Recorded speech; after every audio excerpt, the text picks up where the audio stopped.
அல்லேலூயா. சர்வ வல்லமையுள்ள தேவனுடைய நாமம் மாத்திரம். கர்த்தருடைய நாமத்தினாலே சொல்லுகிற நானும் கேட்கிற ஒவ்வொருவரும் விடுதலை பெறவும், ரட்சிக்கப்படவும், அனுகூலம் பெறவும் கர்த்தர் கிருபை பாராட்டுவாராக. யோபுவின் புத்தகத்திலே 35வது அதிகாரத்திலே 11வது வசனத்திலே தேவன் அவனோட ஒரு காரியத்தை சொல்லுகிறார்.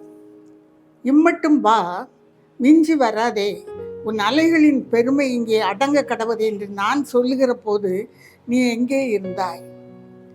சமுத்திரத்தை வட்டணிக்கையிலே அவருடைய மடியிலே, பிதாவினுடைய மடியிலே செல்ல பிள்ளையா இருந்த தேவன் கேட்கிறார், சமுத்திரத்தை பார்த்து நீ இம்மட்டும் வந்தது போதும், மிஞ்சி வராதே என்று நான் கட்டளை கொடுத்தேன், அப்பொழுது நீ எங்கே இருந்தாய்? சமுத்திரமும் எனக்கு அடங்கும், மின்னலும் அவருடைய கரங்களுக்குள் அடங்கி இருக்கிறது, சகலமும் அவருக்குள் அடங்கி இருக்கிறது, நீ எங்கே இருந்தாய்? பிரியமான தேவனுடைய பிள்ளையே, அநேக வேளைகளிலே கர்த்தருடைய கரத்திலே சமுத்திரமும் மின்னலும் கூட அடங்கி இருக்க, ஒன்றும் இல்லாத நாம், ஞானமற்ற நாம், அறிவில்லாத நாம், மாம்சத்திலும் இரத்தத்திலும் ஒரு வினாடியிலே அழிந்து போகக்கூடிய நாம், நாளை இருப்போமா என்று தெரியாத நாம் என்ன செய்கிறோம் என்றால், அவருடைய கரத்தை மிஞ்சி, அவருடைய வார்த்தையை மிஞ்சி, பல வேளைகளிலே மிஞ்சி போய்விடுகிறோம். என்னாகமங்களின் புத்தகத்தில் கூட நீங்கள் 16வது அதிகாரத்திலே வாசிக்கலாம். தேவன் இஸ்ரவேல் புத்திரர் நாங்கள் எகிப்தில் அப்படி கஷ்டப்படுறோம் அழுது பெருமூச்சு விட்ட பொழுது அவர்களை விடுதலை செய்து வெளியே கொண்டு வருகிறார். தலைவன் மோசையாக ஆண்டவர் நியமிக்கிறார். லேவி புத்திரருக்கு வேலைகள் உண்டு, மோசேக்கும் ஆரோனுக்கும் சில வேலைகள் உண்டு. அப்படி ஆண்டவர் பிரித்து அவர்களை நடத்தி கொண்டு வருகிறார். எல்லாவற்றையும் அறிந்திருக்கிறார்கள், எல்லாவற்றையும் பார்க்கிறார்கள். அந்த விடுதலைக்காக அவர்கள் கதறின் நாட்கள் அதிகம். ஆனால் இப்பொழுது விடுதலை பெற்று வெளியே வரும் பொழுது பாருங்கள், இப்படித்தான் உலக வாழ்க்கையிலே நாமும் விடுதலை கிடைக்காதாங்கிற வரைக்கும் ஏசப்பா ஏசப்பா எப்படியாவது எனக்கு இந்த காரியத்தில் விடுதலை வேணும், இந்த காரியம் நடந்தே ஆக வேண்டும் என்றெல்லாம் கதறிவிட்டு, விடுதலை கிடைத்தவுடன் நாம் எங்கே போகிறோம், நாம் எப்படி பேசுகிறோம், எங்கே இருக்கிறோம் என்பதுதான் கேள்வி. இங்கே என்ன பண்ணுறாங்க, கோராகு, தாத்தான், எல்லாம் அபிராம், இவங்க எல்லாரும் மோசையும் ஆரோனையும் பார்த்து, உங்களுக்கு தான் எல்லாம் தெரியுமா, உங்களால் மாத்திரம்தான் கூடாரத்துக்குள்ளே போக முடியுமா, உங்களால் மாத்திரம்தான் எல்லாம் செய்ய முடியுமா, எங்களாலேயும் முடியும் என்று சொல்லி அவர்களுடைய ஆசாரியத்துவ வேலையிலே தலையிட்டு பேசுகிறார்கள். பதவி வெறி அங்கே உண்டாகிறது. இவர்கள் லேவியர்கள், இவர்கள் செய்ய வேண்டிய வேலையை இவர்கள் செய்ய வேண்டும். மோசே அப்பொழுது சொல்லுகிறார், என்னாகமம் 16வது அதிகாரம் 7வது வசனத்திலே, லேவியராகிய நீங்கள் மிஞ்சி போகிறீர்கள் என்று சொல்கிறார். அங்கே கடல் அலையை ஆண்டவர் நிறுத்தி விடுகிறார். இம்மட்டும் வந்தது போதும் என்று சொல்லி இங்க மோசையின் முன்னாக இவர்கள் மிஞ்சி போய் பேசுகிறார்கள். சொல்ல, நீங்கள் மிஞ்சி போய் பேசுகிறீர்கள். அதன் பிறகு நடந்தது உங்களுக்கு தெரியும். ஆண்டவர் அவர்களை அப்படியே உயிரோடு பாதாளத்தில் இறக்கினார்.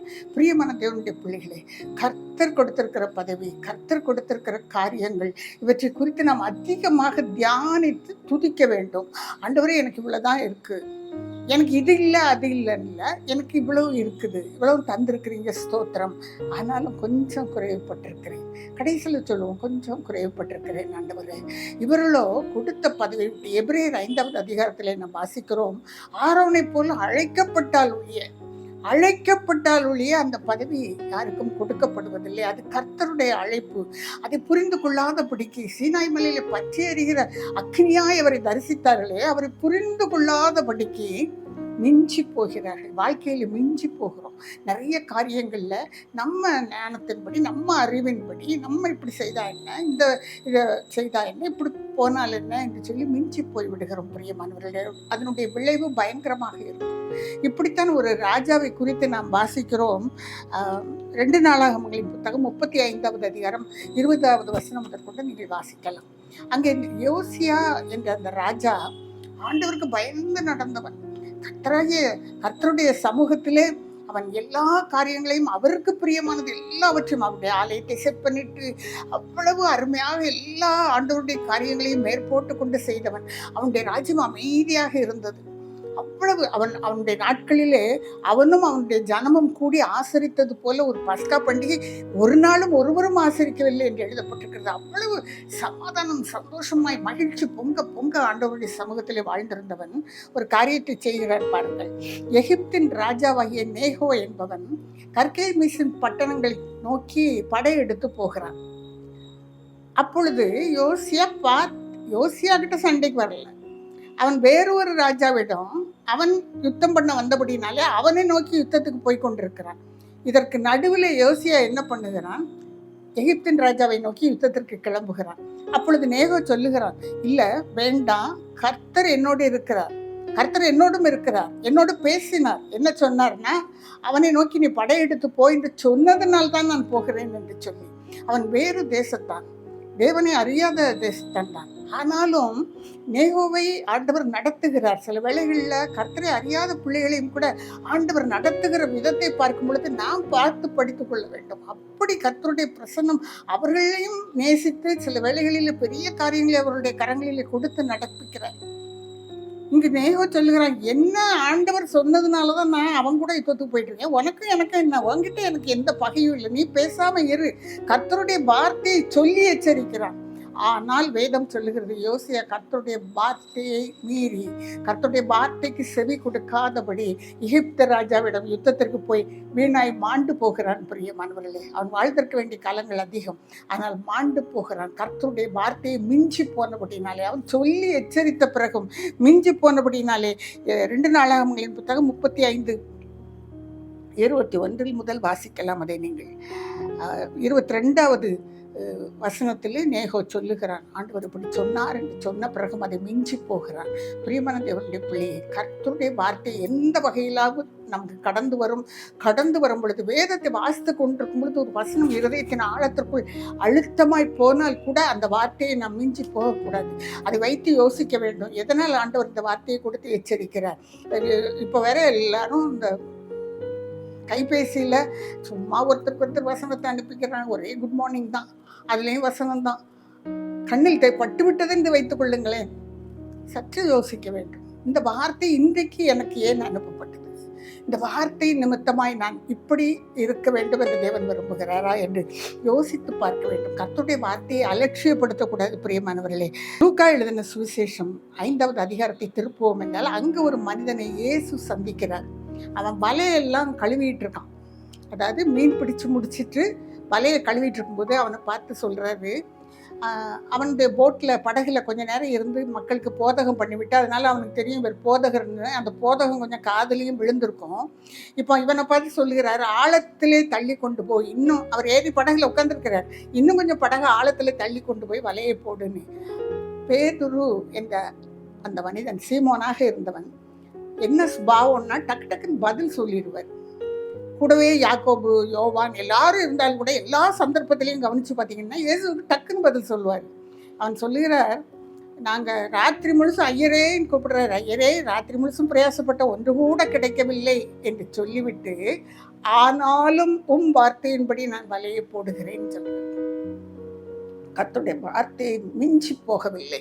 அதெல்லாம் போட முடியாது, வலையெல்லாம் அலசிட்டேன், நான் இனிமேல் பழுது பார்க்கணும், எனக்கு வேலை இருக்குது, வேண்டாம்ப்பா, ராத்திரி முழுசும் பாடுபட்டாச்சு, அப்படி சொல்லலை. அந்த வார்த்தையை மிஞ்சி போகாதபடி இவர் ஒரு போதகர், இவர் சொல்லுகிறார். வேற ஒன்றும் அவரை பற்றி தெரியாது, அவர் செய்த அதிசயம் ஒன்றும் அவனுக்கு தெரியாது. அந்த போதகர் என்று அந்த ஒரு மரியாதையை கொடுத்து, ஆனாலும் வார்த்தையின்படி நான் வலையை போடுகிறேன் என்று போட்ட பொழுது உங்களுக்கு தெரியும், 2 வலையும் இழுக்க முடியாத அளவு மீன். அப்புறம் எல்லாரையும் இப்படி கையெல்லாம் காட்டி கூப்பிட்டு மற்ற போட்டில் இருந்தவங்கெல்லாம் வந்து எல்லாரும் சேர்ந்து 2 போட்டை, இவங்களுடைய 2 படகை நிரப்புறாங்க. மீனை போட்டு நிரப்புனா அவ்வளோ நிரம்பிட்டு பேதுரு பயந்து போனார். ஓடி வந்து அவருடைய பாதத்தில் விழுந்து, ஐயரே நான் பாவி, தேவனுடைய பிரசன்னம் அவனுடைய வார்த்தையில் வாயிலிருந்து கொண்டு வந்த முதல் வார்த்தை, ஐயரே நான் பாவிதான், என்னை விட்டு நீ போய்விடும். பயப்படுறான், நான் பாவி, அந்த பாவத்தின் நிமித்தமாக எப்படி தண்டிக்கப்படுவேன். ரோம சாம்ராஜ்யத்தில் குற்றம் செய்தவனை கண்டுபிடித்தால் தலையை எடுத்துருவாங்க. அவருக்கு இயேசு சுவாமியை பற்றி புரியாதனால, நான் பாவி தான், என்னை விட்டுருங்க, என்னை விட்டுட்டு போயிருங்கன்னு சொல்லி கெஞ்சுகிறார். மிஞ்சி போகவில்லை. அதே மாதிரி பாருங்க, மறுரூபமலையில் மார்க் எழுதின சுவிசேஷத்தில் 9வது அதிகாரத்தில் ஆரம்பம் முதல் நீங்கள் வாசித்து பார்ப்பீர்களானால் 5வது வசனத்தில் ஏசப்பாட்ட ஒரு பதில் சொல்கிறாரு. அவ்வளோ நேரம் அங்கே யோவான், யாக்கோபு, பேதுரு 3 பேரையும் கூட்டிகிட்டு போய் எங்கே போனாலும் ஆண்டவர் கூட்டு போனார். இவங்க 3 பேரையும் எதுக்காகன்னா அவர்களை பலப்படுத்தும்படியாய், ஊழியத்திற்கு பலப்படுத்தும்படியாய், தன்னை யார் என்று புரிந்து கொள்ளும்படியாய் காட்டுவதற்கு மறுரூப மலைக்கு கூட்டி கொண்டு போய் உயரத்தில் மலையில் போய் அவர் மறுரூபமாகிறார். யாராலும் வெளுக்க முடியாத வண்ணான், வெளுக்க முடியாத அளவு அவ்வளவு வெண்மையான வஸ்திரம், மோசேயும் எலியாவும் காணப்பட்டவரோடு பேசுகிறார்கள். இதெல்லாம் அந்த மகிமையும் பார்த்த பேதுரு அவசரமா என்ன சொல்றாரு பாருங்க. கீழே இருக்க நிலைமை தெரியும், பரிசேயரும் சதுசேயரும் வேதபாரகரும் மக்களும் யூதர்களும் இடிக்கிற இடி தெரியும். அந்த பிரச்சனையெல்லாம் வேண்டாம், இங்கே நல்லா இருக்குது, இங்கே நல்லா இருக்குது, சுகமாய் 3 கூடாரங்களை உமக்கும் மோசைக்கும் எலியாவுக்குமாக 3 கூடாரங்களை நான் போடுறேன்ப்பான்னு கேட்கிறேன். தேவனுக்கு ஆறுதல் சொல்ல முயற்சிக்கிறார். அவ்வளோ ஒரு துடிப்பான மனம் ஆண்டவரிடம் கொண்டிருந்த அந்த அன்பு அப்படி அங்கே வெளிப்படுகிறது. அதே பேதுரு பாருங்கள், அப்போஸ்தலருடைய நடவடிக்கைகளின் புத்தகம் 12வது அதிகாரத்திலே ஆண்டவர் இல்லை. இப்போ இதிலெல்லாம் பக்கத்தில் ஏசப்பா இருந்தாங்க, சொல்லி தந்தாங்க, இல்லை வா போவோன்னு கூட்டிகிட்டு வந்துட்டாங்க. ஏசப்பா மரித்து அடக்கம் பண்ணப்பட்டு உயிரோடு எழுந்து பரத்துக்கு எடுத்துக்கொள்ளப்பட்ட பின்பு மேலறை வீட்டிலே காத்திருந்து அவருடைய சொற்படி பரிசுத்த ஆவியின் அபிஷேகத்தை பெற்றுக்கொண்ட பின்பு பேதுரு முற்றிலும் மாறினவராய் எழும்பி நின்று பிரசங்கிக்கும் பொழுது 3000 பேர் சபையிலே சேர்த்துக் கொள்ளப்பட்டார்கள். ஒரே நாளில் ஒரே பிரசங்கம். அவர் எழும்பி நின்று பேசின பொழுது 3000 பேர் சபையிலே சேர்த்துக் கொள்ளப்பட்டார்கள். ஆண்டவர் இப்போ பக்கத்தில் இல்லை. இருந்தபோது அப்படி பேசிக் கொண்டிருந்த பேதுரு இப்பொழுது எழும்பி நின்று இயேசுவை குறித்து பிரசங்கிக்கிறார். அவருடைய வல்லமையை குறித்து, அவர் மரித்து உயிர்த்தெழுந்ததை குறித்து, உயிர்த்தெழுதலின் வல்லமையை குறித்து பிரசங்கிக்கிறார். 3000 பேர் சேர்த்துக் கொள்ளப்பட்டாரு. அதுக்கு பிறகு நடந்த காரியம், அவரை பிடித்து சிறைச்சாலையில் போட்டாச்சு. யாக்கோபுடைய தலை துண்டிக்கப்பட்டாயிற்று. அது எல்லாருக்கும் யூதர்களுக்கு ரொம்ப சந்தோஷமாக இருந்துச்சுன்னு சொல்லி ஏரோது பிடித்து பேதுருவை சிறைச்சாலையில் வைத்தாயிற்று. பஸ்கா பண்டிகை இருந்ததுனால 2 நாள் உயிரை விட்டு வச்சுருந்தார். பஸ்காவுக்கு ஆயத்த நாள், அடுத்தது பஸ்கா பண்டிகை. அது முடியட்டும், அது முடிந்தவுடன் இவனை வெளியே கொண்டு வந்து ஜனங்களுக்கு முன்பாக தலை துண்டிக்கப்பட வேண்டும். இதுதான் ஏரோதுவின் திட்டம். அப்படிப்பட்ட ஒரு ராத்திரி வேளையிலே வெளியே மறுநாள் வெளியே கொண்டு போய் தலையை எடுத்துருவாங்கன்னு தெரியும். அவ்வளோ வேகமாக இயேசுகிட்ட பேசுகிற பேதுரு அமைதியாய் 2 சேவகர்கள் மத்தியிலே படுத்து நித்திரை செய்து கொண்டிருந்தார். ஏசப்பா பக்கத்தில் இல்லைன்னா அப்படிங்க. ஏசப்பா தன்னை காட்டி கொடுத்து அவரை பலப்படுத்தி இருந்தது நிமித்தமாக நாளைக்கு நான் செத்தா ஏசப்பா கூட இருப்பேன், அவ்வளோ தைரியம். 2 பேருக்கு நடுவில் அவர் அமைதியாக ஆழ்ந்த உறக்கம். எவ்வளவு ஆழ்ந்த உறக்கம்னா, தேவதூதன் வந்து விழாவிலே தட்டி எழுப்ப வேண்டியதாக இருந்தது. தட்டி எழுப்பினான். எழுப்பி 2ஆம் காவல் 3ஆம் காவல்லாம் கடந்து வெளியே கொண்டு போய் விட்டான். பேதுரு சொப்பனம் காண்கிறது போலதான். அப்போ கூட அவர் விழிக்கலை. அவருக்கு அவ்வளவு உறக்கம். அந்த உறக்கத்திலே எழும்பி நடந்து விடுதலையை பெற்றுக்கொள்ளுகிறார். பிரியமான தேவனுடைய பிள்ளையே, இயேசு மிஞ்சி போகவில்லை. தன்னுடைய பிதாவின் வார்த்தைக்கு அவர் மிஞ்சி போகவில்லை. எழுதப்பட்டிருக்கிறபடியே அவர் வந்தார், சிலுவை சுமந்தார், உனக்காகவும் எனக்காகவும் மரித்தார். அந்த இரத்தத்தின் மேல் உள்ள நம்பிக்கையினால் வாழ்ந்து கொண்டிருக்கிறோம். அதன் நிமித்தமாய் நம்முடைய தலை உயர்த்தப்பட்டிருக்கிறது. அதன் நிமித்தமாய் நாம் ஜீவிக்கிறோம். அந்த இயேசு, சிலுவையை சுமந்த அந்த இயேசு நமக்காக திராணிக்கு மிஞ்சி அவர் சிலுவையை சுமந்தார். அவர் மிஞ்சி போகவில்லை. தன்னுடைய பிதாவுக்கு அவர் மிஞ்சி போகாமல் இந்த சிலுவையை நான் ஏன் அவமானப்பட்டு சுமக்க வேண்டும் என்று சொல்லாமல் சுமந்த தேவன் நமக்காக உண்டு. ஒரு வினாடி அவரை நிமிர்ந்து பார்ப்போம். ஹல்லேலூயா. கர்த்தாவே, எங்களுக்காக எல்லாவற்றையும் அடங்க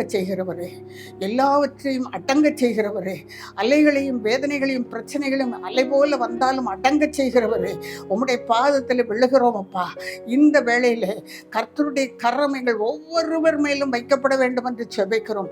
எல்லாம் உடைந்து கொண்டிருந்தாலும், இல்லை என்று போய் கொண்டிருந்தாலும், நடக்காது என்று தோன்றிக் கொண்டிருந்தாலும், நடக்க செய்கிற தேவன் எங்களோடு இருக்கிறபடினால் துதிக்கிறோம் அப்பா. ஆண்டவரே. நடக்கும் என்னென்ன காரியங்களில் இழந்து போயிருக்கிறோமோ அதை மகிமையாய் கர்த்தர் நடத்தி தருவீர். பேதுருவுக்கு விடுதலையை கொடுத்த தேவன் எங்களுக்கும் விடுதலையை கொடுப்பீர், எங்களோடு இருக்கிறீர். அதை அறிக்கை செய்து அப்போடைய சமூகத்தில் எங்களை தாழ்த்தி ஒப்புக் கொடுக்கிறோம். திடம் மனதையும் சந்தோஷத்தையும் சமாதானத்தையும் தாரும். உம்முடைய பிரசன்னத்தினால் உம்முடைய பிள்ளைகளை நிரப்பும் அப்பா, நிரப்பும். திட மனதோடு காத்திருக்க, உம்முடைய வார்த்தைக்கு மாத்திரம் மிஞ்சி போகாமல் இருக்க கிருபை கொடும். இயேசுவின் நாமத்தில் ஜெபிக்கிறோம் நல்ல பிதாவே. ஆமென்.